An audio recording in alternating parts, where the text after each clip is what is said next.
Hello friends. तो मेरी आज की वीडियो जो है वो 12th स्टूडेंट्स और बीकॉम सेकेंड ईयर के स्टूडेंट्स के लिए है। 12th के स्टूडेंट्स के लिए जो मैं आज की वीडियो में पढ़ाने वाली हूँ, ये टॉपिक इम्पॉर्टेंट तो है, लेकिन एग्जामिनेशन में इससे रिलेटेड क्वेश्चंस बहुत कम आते हैं, बाई चांस आ जाते हैं। लेकिन बीकॉम सेकेंड ईयर वालों इसके स्टूडेंट्स जो हैं वो इस क्वेश्चन को ज़रूर करके जाएं, क्योंकि उनके एग्ज़ाम में 7 से 7.5 मार्क्स में शॉर्ट नोट्स के फॉर्म में ये क्वेश्चन अक्सर देखा गया है।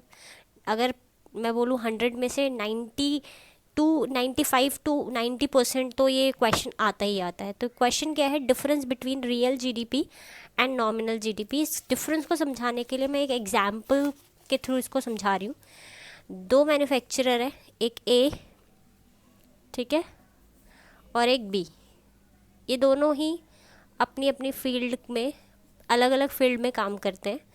ये क्लोथ को मैन्युफैक्चर करने का काम करता है, ठीक है, और ये फॉर एग्जांपल फर्नीचर वगैरह से चेयर वगैरह बनाने का काम करता है। अब इसने क्लोथ बनाने का जो बिज़नेस शुरू किया है, इसने एक पॉलिसी फॉलो करी है। इसने क्या पॉलिसी फॉलो करी है कि भाई मैं जब जब सामान बनाऊंगा, जितनी भी यूनिट बनाऊंगा, मैं उसे उसी भाव पे रैंक करूंगा, वैल्यू करूंगा या बेचूंगा। मेरे लिए वही सामान की वैल्यू होगी जो मार्केट में उस समय उस सामान की वैल्यू चल रही होगी, ठीक है। ये कहता है भाई मेरे को तो अच्छे से प्रॉफिट कमाना है, तो मैं मार्केट रेट पे ही अपने सामान को वैल्यू करूँगा, ठीक है। यानी इसने 2019 में से 2017 से हम इन दोनों को डेटा दिखा रहे हैं। 2017 में इसने टोटल, यहाँ लिखते हैं, यहाँ ईयर, यहाँ पर क्वांटिटी, और यहाँ पर प्राइस, और यहाँ वैल्यू। इसने 2017 में किसी क्लोथ की टोटल 100 यूनिट बनाई। उस समय पर जो भी क्लोथ ये बना रहा है, उस क्लोथ की एक यूनिट का प्राइस से 100 रुपये चल रहा था। तो इसने इसके अकॉर्डिंग ये अगर अपने प्रोडक्शन की वैल्यू निकाले कि मार्केट में क्या भाव चल रहा है इसके प्रोडक्शन का, तो इसके प्रोडक्शन का भाव अगर आप कैलकुलेट करोगे तो भाई एक पीस 100 का चल रहा है, 100 यूनिट बनाए हैं, तो 10,000 वैल्यू, यानी कि इसने जो प्रोडक्ट बनाया इसका प्रोडक्शन का वैल्यू 10,000 है, ठीक है। अब 2018 में इसने अपने प्रोडक्शन में इंक्रीमेंट किया, भी फ़ायदे हुए होंगे इसने इसको।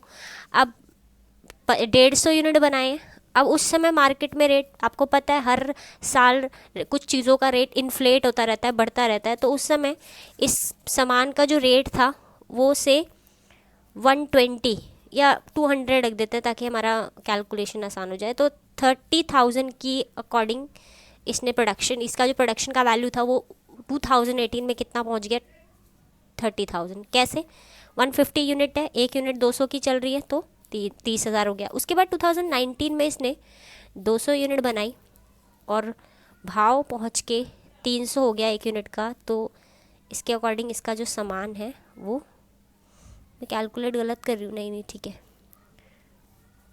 6,000, भाव 60,000, कितना पहुंच गया, 60,000, ठीक है। तो ये इसके प्रोडक्शन की वैल्यू है अलग अलग ईयर में।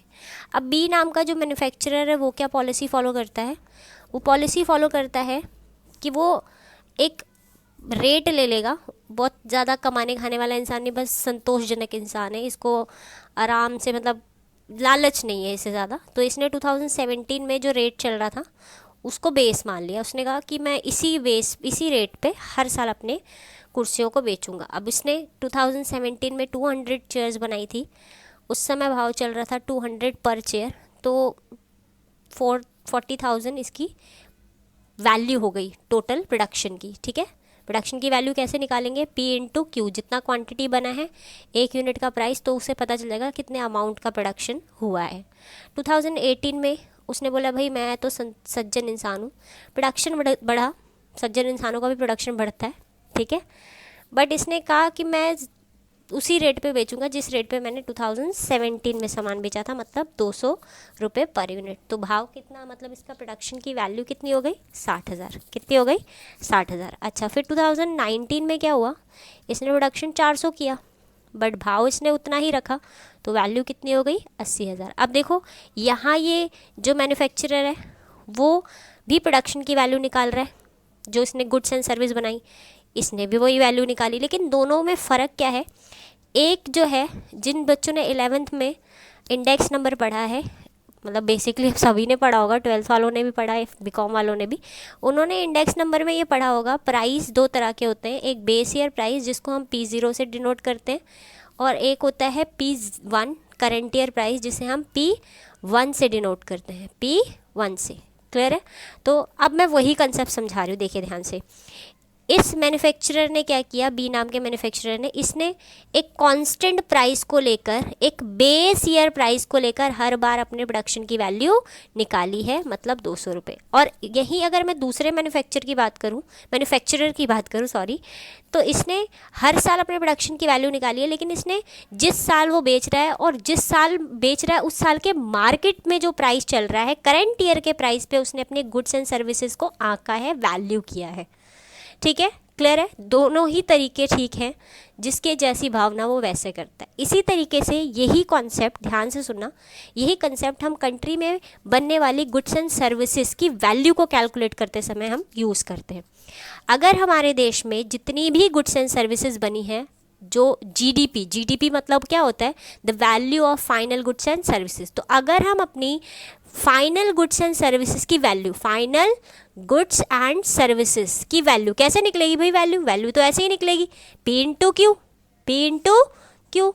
तो P इंटू क्यू में क्वांटिटी तो हमेशा करंट ईयर की होगी, हम जिस साल प्रोडक्शन कर रहे हैं उस ईयर की क्वांटिटी को लेंगे, लेकिन प्राइस दो हो सकते हैं।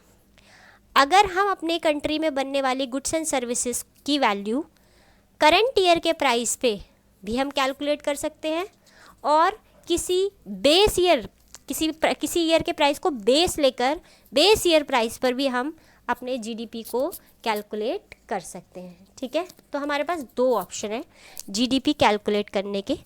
जब हम अपनी जीडीपी को करंट ईयर के प्राइस पे मेजर करते हैं P1 पर, तो ऐसा जीडीपी कहलाता है नॉमिनल जीडीपी। क्या कहलाता है? Nominal GDP. और अगर हम अपने गुड्स एंड सर्विसेज की वैल्यू को किसी बेस ईयर प्राइस P0 पर वैल्यू करें तो हम उसे कहते हैं रियल जीडीपी। ठीक है? यानी एक कंट्री में जितना भी गुड्स एंड सर्विसेज बनता है P इंटू क्यू, उसकी वैल्यू अगर प्राइस बदल जाता है तो इस जीडीपी का नाम बदल जाता है। अगर प्राइस P1 हो तो जीडीपी कहलाता है नॉमिनल जीडीपी, और अगर प्राइस P0 हो तो जीडीपी कहलाता है रियल जीडीपी। ठीक है? हिंदी में इसे कहते हैं मौद्रिक। ठीक है? मौद्रिक जीडीपी, और इसे कहते हैं रियल, मतलब होता है वास्तविक जीडीपी। ठीक है? क्लियर है? Nominal and real. रियलिटी में ये रियल क्यों कहलाता है?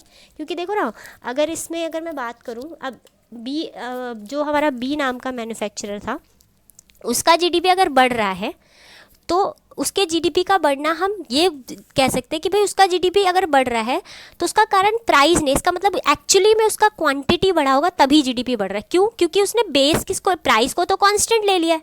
तो अगर उसका जीडीपी बढ़ रहा है तो हम उसके बढ़ते हुए जीडीपी को देख के ये कह सकते हैं कि रियल में क्वांटिटी बढ़ रही होगी, रियल में प्रोडक्शन बढ़ रहा है तो जीडीपी बढ़ रहा है। लेकिन ए नाम के मैन्युफैक्चरर के लिए आप ऐसा नहीं कह सकते, क्योंकि ए नाम का मैन्युफैक्चरर हर साल अलग अलग प्राइसेस पे, जो प्राइस चल रहा है, हर साल बढ़ रहे हैं प्राइस, तो वो हर साल बढ़ते हुए प्राइस पर अपना सामान बेच रहा है। तो अगर क्वांटिटी में कांस्टेंट भी रख देती ना, देखो ध्यान से, 100 और 100 भी रख देती, ठीक है, तो हर साल का प्राइस क्या हो रहा है, बढ़ रहा है। हर साल का प्राइस बढ़ रहा है तो बढ़ते हुए प्राइस पे देखो जीडीपी भी बढ़ेगा उसका, 10,000, 20,000। कोई भी इंसान देख कर कहेगा भाई ये तो ज़्यादा गुड्स बना रहा है, लेकिन ये गलत है, क्योंकि इसने कौन सा प्राइस फॉलो किया है, इसने प्राइस फॉलो किया है करंट ईयर का। तो करंट ईयर मतलब रियल किस में होगा, जिसमें क्वांटिटी के अकॉर्डिंग बढ़ेगा, प्राइस कांस्टेंट होगा। और नॉमिनल में प्राइस चेंज होता है तो नॉमिनल चेंज होगा, क्वांटिटी चेंज होगी तो भी हमारा नॉमिनल जीडीपी चेंज होगा। क्लियर है? तो ख़त्म है टॉपिक। अब मैं रीडिंग कर रही हूँ जो मैंने लिखा है, आप इसे नोट कर लीजिएगा। तो रियल जीडीपी क्या होता है, ढंग से देखिए, जब आप वैल्यू करो फाइनल गुड्स एंड सर्विसेज जो एक इकॉनमी में प्रोड्यूस हुई है, किस पर, प्राइस ऑफ बेस ईयर। तो क्या लिखा है, when the value of final goods and services produce in the economy are valued at a price. Value तो प्राइस पे ही होगी, बट कौन से प्राइस पर, ऑफ बेस ईयर, क्या बोलेंगे, when the value of final goods and services produce हुई है जो इकोनॉमी में, valued at a price of base year और some constant price, it is known as real GDP. ठीक है। अच्छा, रियल जीडीपी कब बदलेगा? अगर रियल जीडीपी में चेंज हो रहा है तो उसमें चेंज होने के कारण क्या होगा, प्राइस तो कांस्टेंट है, जीडीपी कैसे निकलता है, GDP equal to P into Q.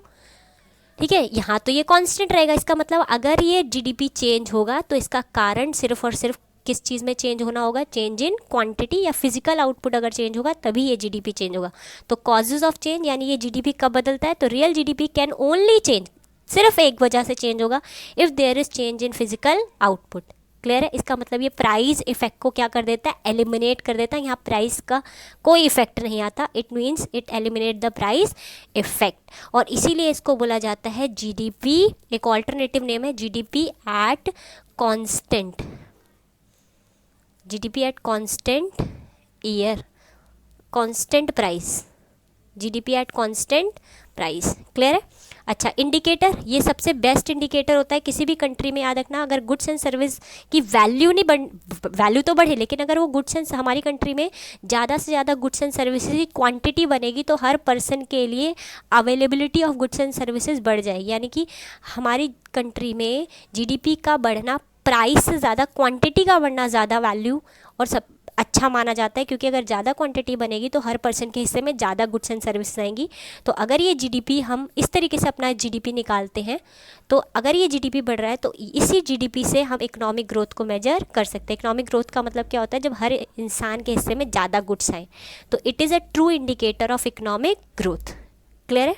अच्छा, उसके बाद नॉमिनल जीडीपी क्या है, when the value same of final goods and services produce in a country, ठीक है, are valued at a price, are valued at a price, same चीज़ लिखनी है, of current year, valued at a price of current year, it is known as nominal GDP.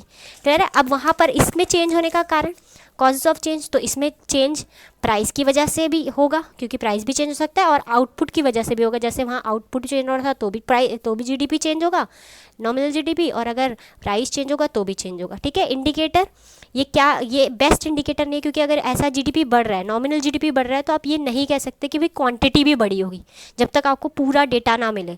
अगर nominal GDP 10, 20, 30 हज़ार हो रहा है तो आप ये नहीं बोलोगे हमारी कंट्री, हमारी इकॉनमी की ग्रोथ हो रही है 100%, आप 100 श्योरिटी से नहीं बोल सकते। क्यों?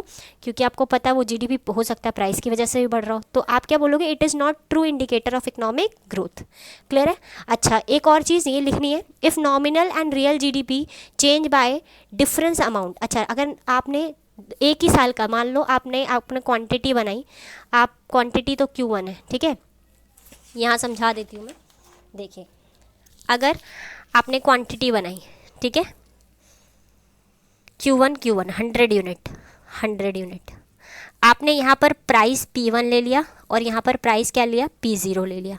ठीक है, ये प्राइस चल रहा था 100 रुपये और P0 का जो प्राइस चल रहा था वो 80 रुपये चल रहा था। तो आपका ये जो जीडीपी आया वो 8000 आया रियल, और अगर आप यही क्वांटिटी आप करंट ईयर के प्राइस पे निकालते तो आपकी जो गुड्स एंड सर्विस बनी है उसकी वैल्यू कितनी होती है, 10,000।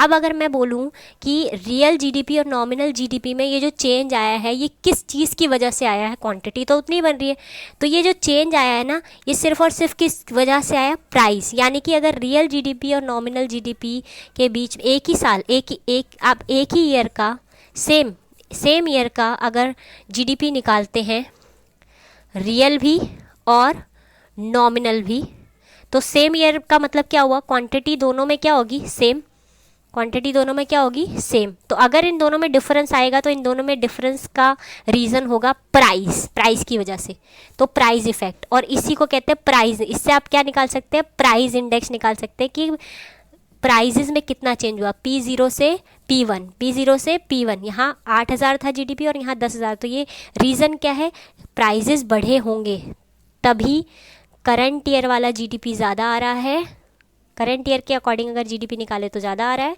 और अगर बेस ईयर के प्राइस पे निकाले तो जीडीपी कम आ रहा है। यानी ये price indicator, price index price के बढ़ने को शो करता है, प्राइस इन्फ्लेशन को शो करता है। तो यही सी चीज़ लिखी है, if nominal GDP and real GDP change होते हैं, चेंज दिख रहे हैं बाय डिफरेंट अमाउंट दिख रहे हैं एक ही साल का, over a same period of time में अगर real GDP and nominal GDP different है, दिस इम्प्लाइज, इसका मतलब ये दोनों जीडीपी, एक ही साल का जीडीपी क्वांटिटी सेम होते हुए भी क्यों चेंज आ रहा है, तो ये क्या दिखा रहा है, it implies change in price over that time period. तो ये क्या दिखाता है कि उस टाइम पीरियड में चेंज, तो ये दिखाता है कि उस टाइम पीरियड में प्राइस चेंज हुआ है। Comparing the nominal GDP over the same period, और अगर हम रियल जीडीपी और नॉमिनल जीडीपी को कंपेयर करें सेम पीरियड के, तो we can find price index. तो प्राइस इंडेक्स कैसे निकालते हैं, 11th के बच्चों ने बहुत अच्छे से पढ़ा हुआ है। हम हमेशा बेस ईयर को नीचे रखते हैं। रियल जीडीपी कैसे निकलता है, P0 इंटू Q1, और नॉमिनल जीडीपी उसी साल का कैसे निकलेगा, P1 इंटू Q1। याद है, P1 अपॉन में P0 इंटू 100, ये प्राइस इंडेक्स होता है, प्राइस डिफ्लेटर या प्राइस इंडेक्स। और क्वांटिटी क्या रहेगी, Q1, यानी ये कौन सा जीडीपी है, नॉमिनल जीडीपी 10,000 आया था, और ये कौन सा है, रियल जीडीपी। तो ये क्या दिखाएगा कि प्राइस की वजह से कितना जीडीपी में कितना